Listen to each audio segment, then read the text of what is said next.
بسم اللہ الرحمن الرحیم۔ سامعین مکرم، آج ہم تحقیقی مقالہ کے معیاری عنوان کی معلومات حاصل کرنے کے سلسلے میں گفتگو کریں گے۔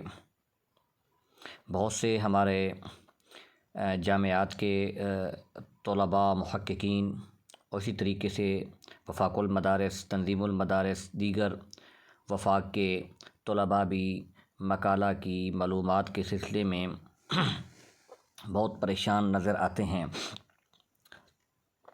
تنظیم المدارس اہل سنت پاکستان نے تو مقالہ کے جو عنوانات ہیں ان کی ایک فہرست جاری کر دیتے ہیں۔ اسی فہرست میں سے طلباء نے ایک عنوان کا انتخاب کرنا ہوتا ہے، لیکن اس کے برعکس جو سرکاری جامعات شعبہ علوم اسلامیہ و عربیہ یا اسی طریقے سے اردو ڈپارٹمنٹ کے جو ریسرچر ہیں، محققین ہیں، ایم فل اور پی ایچ ڈی سطح کے طلباء ہیں، ان کے لیے سب سے مشکل مسئلہ عنوان کا انتخاب ہوتا ہے، عنوان قائم کرنا ہوتا ہے، اور اس سلسلے میں ان کو کوئی خاطر خواہ معلومات بھی نہیں ملتی۔ اسی وجہ سے ہم نے اس تھوڑی سی گفتگو میں مقالہ کے عنوان کے متعلق گفتگو کی ہے، اور اس میں ہم بتائیں گے کہ معیاری عنوان مقالہ کا کس طریقے سے ہوتا ہے اور اس میں کیا کیا چیزیں شامل کی جاتی ہیں۔ تو اس سلسلے میں ہم مزید بھی اس کے تحقیقی مقالہ کی تیاری، خاکہ جات کے متعلق پروگرام جو ہے ویڈیو اپلوڈ کرتے رہیں گے۔ تو آپ حضرات سے یہ بھی ہماری التماس ہے کہ اس چینل کو سبسکرائب بھی کریں۔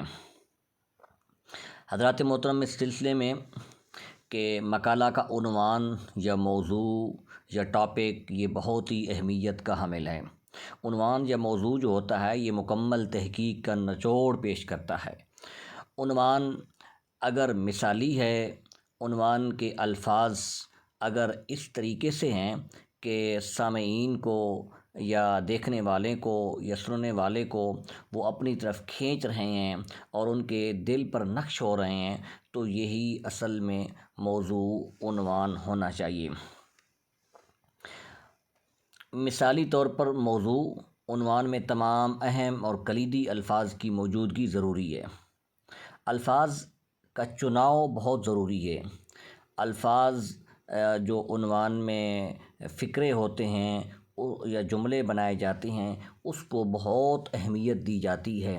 یہ سوچ سمجھ کر عنوانات بنائے جاتے ہیں، اور اس کے ایک ایک لفظ، ایک ایک حرف کے اوپر بہت سی بحث ہوتی ہے۔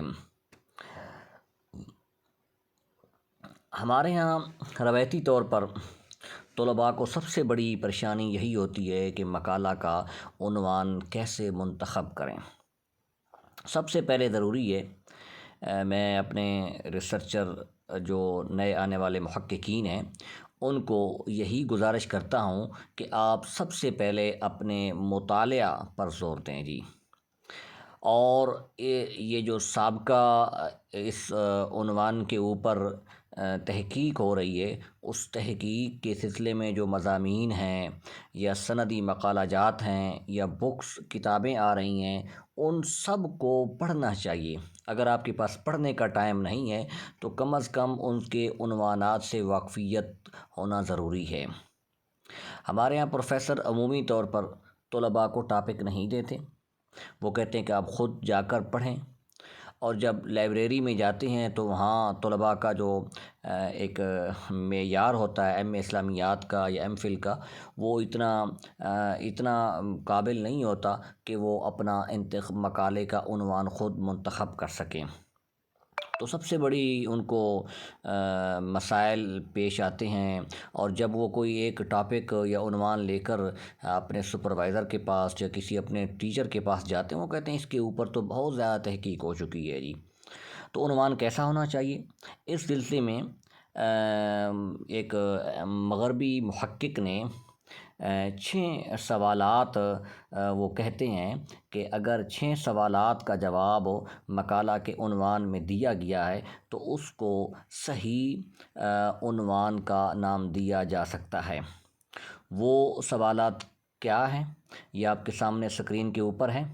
وٹ، کیا، why, how, where, who, when, یہ سوالات ہیں۔ ان الفاظ کے ذریعے سے سوالات کیے جائیں گے۔ مثال کے طور پر وٹ میں وہ کہتے ہیں کہ وٹ کا معنی ہوتا ہے کیا۔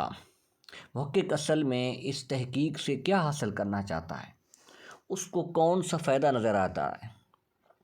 فوائد 2 طرح کے ہوتے ہیں، یا تو اس کو دینی فائدہ ہوگا یا دنیاوی فائدہ ہوگا۔ دنیاوی فائدہ تو یہ بھی ہو سکتا ہے کہ اس کو ڈگری کا حصول ہے، لیکن ڈگری کے حصول کے علاوہ تحقیق جس عنوان پر وہ محقق کر رہا ہے، اس تحقیق سے وہ کیا حاصل کرنا چاہتا ہے۔ کیا وہ اس تحقیق سے کوئی معاشی گراف بنانا چاہتا ہے، معاشی تجزیہ کرنا چاہتا ہے، یا اسی طریقے سے کوئی اس کے ذریعے سے پروجیکٹ تخلیق کرنا چاہتا ہے، یا وہ یہ ہے کہ کسی ایک نظریہ کی ترویج کرنا چاہتا ہے۔ تو یہ محقق کو اس عنوان میں اس سوال کا جواب دینا چاہیے کہ وہ کیا حاصل کرنا چاہتا ہے۔ دوسرا کیا ہے کہ حقائق کیا ہیں جن کی بنیاد پر تحقیق ہو رہی ہے۔ ایک مسئلہ پیدا ہوتا ہے تو اس مسئلے کو وہ سامنے رکھ کر، مثال کے طور پر بینکاری، اسلامک بینکاری کے مقابلے میں ایک سودی نظام ہے، اس سودی نظام کو ختم کرنے کے لیے اسلامی بینکاری معرض وجود میں لائی گئی۔ اب حقائق کو دیکھے گا وہ محقق۔ حقائق کیا ہیں جی؟ حقائق، ایک تو حقیقت یہ ہے کہ اس وقت پوری دنیا کے اوپر سودی نظام وہ رائج ہے۔ سودی نظام کے بل بوتے پر دنیا کی معیشتیں چل رہی ہیں، دنیا کا کاروبار چل رہا ہے، دنیا کے ممالک چل رہے ہیں۔ تو ان حقائق کو دیکھ کر وہ اس مقالے کا عنوان منتخب کرے گا۔ تیسرا سوال اس میں یہ ہے، وٹ کے ذریعے سے جو ہوگا کہ ممکنہ نتائج تحقیق کیا ہوں گے۔ پھر کیا ہوگا کہ اگر کوئی مجھے نتیجہ حاصل نہ ہو سکے تو پھر کیا ہوگا، کہ یہ جو تحقیق ایک محقق کر رہا ہے، اس محقق کے ممکنہ کا مطلب یہ ہے کہ یہ نہیں ہے کہ ہم نے پہلے سے ہی ایک نتائج اس سے اخذ کر لیے ہیں، ایک نتیجہ ہم نے بنا۔ ممکنہ نتائج کیا ہو سکتے ہیں، اور اگر وہ نتیجہ نہیں ملتا تو پھر محقق کیا کرے گا جی۔ یہ سب سوالات مقالہ کے عنوان سے ہی ظاہر ہوں۔ پھر مجھے نتائج کے حل کرنے کے لیے مزید کیا کرنے کی ضرورت ہے جی۔ نتائج اگر نہیں ملتے، جو ایک نتیجہ وہ اخذ کرنا چاہتا ہے، اس سے وہ نتیجہ اگر حاصل نہیں ہوتا تو پھر مزید آگے کیا کرنے کی ضرورت ہے جی۔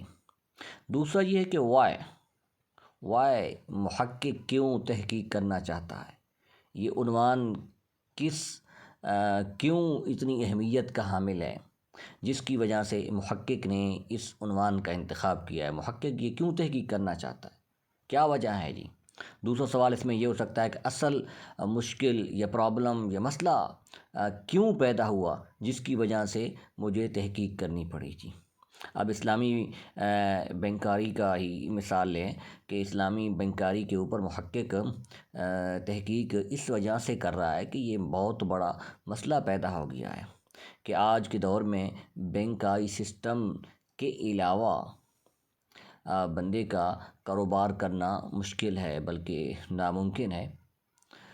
تو اس وجہ سے یہ مسئلہ پیدا ہوا، اس مسئلے کی بنیاد پر اسلامی بینکاری معرض وجود میں آئی۔ اب اسلامی بینکاری کی ذیلی شعبہ جات میں اجارہ وغیرہ پر اس نے اگر تحقیق کرنی ہے تو یہ وہ اپنا مسئلہ بیان کرے گا۔ پھر تیسرا اس میں ایک سوال یہ ہوگا کہ کیوں مجھے اس مسئلہ کے حل کی ضرورت پیش آئی جی۔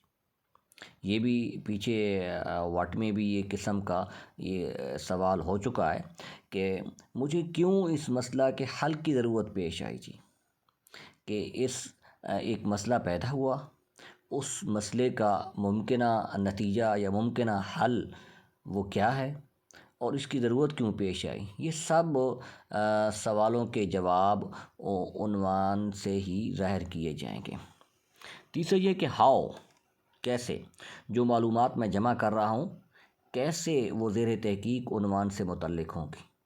جو معلومات میرے پاس ہیں، جو حقائق میرے پاس ہیں، جو واقعاتی ریکارڈ میرے پاس ہے، محقق کے پاس ہے، کیا اس کی زیر تحقیق عنوان سے مطابقت بھی ہے؟ اگر وہ مطابقت ہے تو ان کا آپس میں تعلق کیا ہے؟ ان کے ربط کو بھی بیان کرنا ہے۔ دوسرا اس میں سوال یہ ہوگا کہ میں کیسے اس عنوان پر تحقیق کر سکتا ہوں، میرا میتھڈ کیا ہوگا، میرا طریقہ کیا ہوگا، میرا اسلوب کیا ہوگا۔ یہ تحقیق تجزیاتی ہوگی، تجرباتی ہوگی، اس تحقیق کے لیے سروے کانٹیکٹ کرنا پڑے گا، اس تحقیق کے لیے انٹرویوز کرنے پڑے، کیا اس کے لیے کرنا پڑے گا؟ ایک ہاؤ کے ذریعے سے ایک سوال اس میں یہ بھی ہوگا کہ اس تحقیق سے متعلق مواد کیسے جمع کیا جائے۔ سب سے میری نقطہ نظر کے مطابق ایک محقق کے لیے، خصوصی طور پر اسلامیات کے محقق کے لیے، سب سے جو بڑا مسئلہ پیدا ہوتا ہے کہ وہ مواد کا جمع کرنا ہوتا ہے۔ وہ مقالے کا عنوان تو منتخب کر لیتا ہے، لیکن جب وہ مواد کتب جمع کرنے کے سلسلے میں تگ و دو کرتا ہے تو اس کو مواد نہیں ملتا جی۔ تو اس کے لیے اس کو بہت سی لائبریریز میں جانا پڑتا ہے، بہت سے لوگوں سے کانٹیکٹ کرنا پڑتا ہے، انٹرنیٹ کے ذریعے سے، ای میل کے ذریعے سے، فیس بک کے ذریعے سے لوگوں کے ساتھ رابطے میں رہنا پڑتا ہے، تو یہ مشکل کام ہے۔ چوتھا اس میں ہے کہ ویئر، کہاں، اصل ایشو یا اصل مسئلہ کہاں پیدا ہوا، کس جگہ پیدا ہوا، جس ایشو یا اس مسئلہ کی وجہ سے اس عنوان پر تحقیق ہو رہی ہے، وہ ایشو کیا ہے، وہ مسئلہ کیا ہے، اور کہاں یہ پیدا ہوا ہے، اس کا سارا بیک گراؤنڈ یا پس منظر اس کو بیان کرنا ہوگا۔ دوسرا یہ ہے کہ تحقیق بھی ہو گئی، اس کے ممکنہ نتائج جو تھے وہ بھی برآمد ہو گئے، سفارشات بھی ہوگی، تحقیق کے اثرات کہاں پیدا ہوں گے؟ کیا اس تحقیق کا صرف یہی آپ تحقیق کر رہے ہیں کہ صرف اس تحقیق کے ذریعے سے سند ہی حاصل کرنی ہے، ڈگری حاصل کرنی ہے، پروگرام ہی حاصل کرنا ہے، یا تحقیق کے کوئی اثرات بھی ہیں جی، یا تحقیق سے لوگوں کو کچھ فوائد بھی حاصل ہوں گے؟ یہ سب سوالوں کا جواب اس تحقیق میں یا مقالہ میں دینا ضروری ہے۔ تیسرا ہے کہ تحقیق کہاں سے کی جائے، مواد کہاں سے جمع کیا جائے۔ یہ پیچھے بھی ہاؤ میں بھی یہ اس سوال کے بارے میں بحث ہو چکی ہے کہ تحقیق کہاں سے شروع کی جائے، کہاں سے مواد جمع کیا جائے، کہاں سے حقائق جمع کیے جائیں، کہاں سے جو آپ نے وہاں تحقیق میں ٹولز استعمال کرنے ہیں وہ کہاں سے لیے جائیں۔ پانچواں کوسچن ہوگا کون کے ذریعے سے، کون اس تحقیق سے مستفید ہوں گے، کس کو اس تحقیق سے نقصان ہوگا، کون اس تحقیق سے متاثر ہوگا۔ یہ سوالات اس تحقیقی عنوان میں یا تحقیقی مقالہ میں ان سوالوں کا جواب دینا چاہیے۔ معلومات مواد کی فراہمی میں کون شامل ہوگا جی؟ یہ بھی ہے کہ معلومات اکٹھی کرنی ہے، بہت سی مثال کے طور پر ایک اسلامیات کا ایک محقق ہے، وہ کسی ایک مسئلہ کے اوپر وہ پاکستان کے کسی ایک مکتبہ فکر کے یا تمام مکاتب فکر کے علماء کو ایک مسئلہ کے اوپر وہ جمع کرنا چاہتا ہے۔ تو اب یہ بہت بڑا کام ہے، معلومات لینی ہے جی، مختلف مدارس سے اس کے متعلق نقطہ نظر لینا ہے جی۔ یعنی وہ پہلے تو یہ کام کرے گا کہ ہر جامعہ سے ہر مفتی جو بڑے بڑے نامور عالم ہیں، علماء ہیں، مفتیان ہیں، کرام ہیں، ان کو وہ لیٹر لکھے گا، خط لکھے گا، اور اس میں وہ کہے گا کہ فلاں مسئلہ کے اوپر ہمیں آپ کی رائے درکار ہے۔ وہ اس رائے کو بھیجے گے، اور پھر وہ ان رائے کو بھیجنے کے بعد ان میں سے جو اس رائے کے مخالف ہوں گے ان کو ایک طرف کریں گے، جو اس رائے کے موافق ہوں گے ان کو ایک طرف کر دیں گے، یعنی دو گروپس بنا لیں گے۔ پھر جو رائے کے مخالف ہیں ان کو پھر وہ حقائق سے آگاہ کرے گا اور ان کو قائل کرے گا. کوشش کی جائے گی کہ اس مسئلہ میں فلاں فلاں مفتیان، فلاں فلاں علماء، فلاں فلاں جامعات کے لوگ اس مسئلہ کو اس طریقے سے اس کا حل بتاتے ہیں جی، تو آپ کیا ان کے ساتھ متفق ہیں یا نہیں ہیں. پھر ان کا جواب آئے گا کہ ہم اس کے ساتھ متفق ہیں یا نہیں ہیں جی. تو یہ معلومات مواد کی فراہمی میں یہ جو خطوط لکھنے ہیں، معلومات لینی ہیں، اس کے لیے کوئی اور بھی اس ریسرچر کے ساتھ جو معاون ہوگا وہ لازمی ہونا چاہیے. چھٹا ہے کہ کب یہ مسئلہ، یہ مشکل کب پیدا ہوا ہے جی. جو عصر حاضر میں ایک نیا مسئلہ پیدا ہوا، یہ کب سے ہے، کب تک اس تحقیق کو مکمل کر لیا جائے جی. یہ بھی ایک ٹاسک ہوتا ہے کہ لیمیٹیشن اس کو کہتے ہیں، کہ حد بندی کر لینا، کہاں سے کہاں تک تحقیق کرنی ہے. ایک کوئی تحقیق شخص جو ہے کر رہا ہے تاریخ کے اوپر، مثال کے اوپر خلافت عثمانیہ کا عدالتی نظام، اس کے اوپر ایک محقق تحقیق کرنا چاہتا ہے. اب خلافت عثمانیہ کا جو عدالتی نظام ہے وہ تو بہت کئی صدیوں پر محیط ہے. اب محقق کے لیے لازم ہے کہ اس میں اس بات کی وضاحت کرے کہ یہ تحقیق کابت سے، یعنی کس تاریخ سے شروع ہو رہی ہے، کس سن سے شروع ہو رہی ہے، اور کس صدی یا کس صدی تک اس کا احاطہ ہوگا جی. خلافت عثمانیہ کے دور کو ہم 3 عنوانات میں تقسیم کر لیتے ہیں. ایک ہے جی دور ابتدا، دوسرا ہے کہ دور عروج، تیسرا ہے دور زوال جی. اب وہ دور ابتدا کے ابتدائی جو خلافت یا سلطنت عثمانیہ قائم ہو رہی تھی، اس میں کون کون سے سلاطین بادشاہ آتے ہیں جی، ان کا ذکر کیا جائے گا. تو یہ ان سب سوالات کے جواب اس مقالہ کے عنوان میں نظر آنے چاہیے جی. اور ایک قاری یا ایک اسکالر جب مقالہ کا عنوان دیکھے گا تو دیکھنے کے فوراً ہی بعد اگر اس کو یہ 6 بنیادی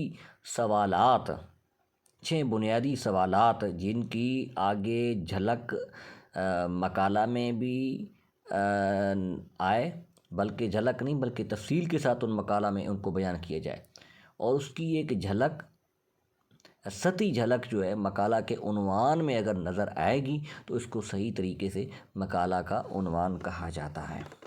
باقی یہ کہ مقالہ کے جو عنوان ہیں اس ضمن میں یہ بات بھی ذہن میں رہی کہ مقالہ کا عنوان جو ہے وسیع نہیں ہونا چاہیے جی. وسعت سے مراد یہ ہے کہ کوئی شخص کہے کہ میں بنو عباس کے انتظامی ڈھانچہ کے اوپر تحقیق کرنا چاہتا ہوں، یعنی انتظامی اس کا ڈھانچہ کیا تھا جی.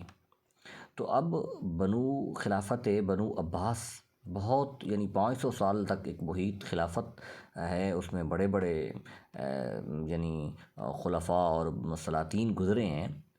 تو اس کے لیے بھی ضروری ہے کہ وہ 500 سال تک تو وہ تحقیق کرے گا، تو اس کے لیے تو کئی یعنی کتب یا کئی مقالات یا بہت بڑا ایک لمبا عرصہ ضروری ہے.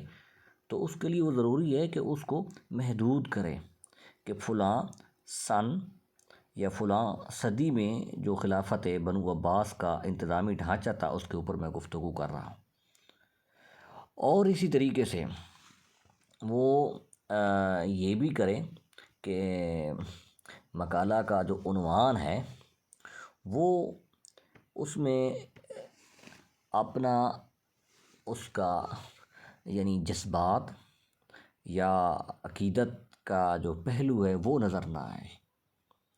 محقق ایک غیر جانبدار شخص ہو اور اس کے کسی بھی قول، فعل، عمل میں، کسی تحریر میں، کسی جگہ پر وہ نظر نہ آئے کہ اس کا مسلک کیا ہے، خود اپنا مسلک کیا ہے، وہ کس مسلک سے وابستہ ہے، اور اس کی جذبات یا اس کی عقیدت کے جو اس کے اپنے الفاظ ہیں وہ اس کے مقالہ میں نظر نہیں آنے چاہیے، نہ مقالہ میں نظر آنے چاہیے اور نہ ہی مقالہ کے عنوان میں نظر آنے چاہیے۔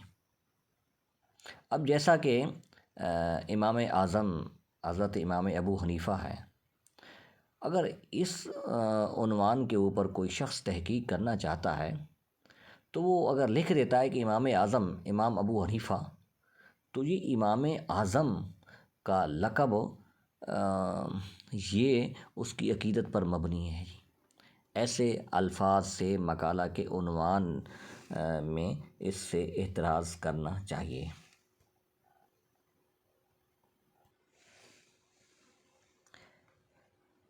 مزید اس سلسلہ میں گزارش ہے کہ ہم مزید بھی اس طرح کے پروگرام یا اس طرح کی ویڈیو اپنے اس چینل کے اوپر اپلوڈ کرتے رہیں گے۔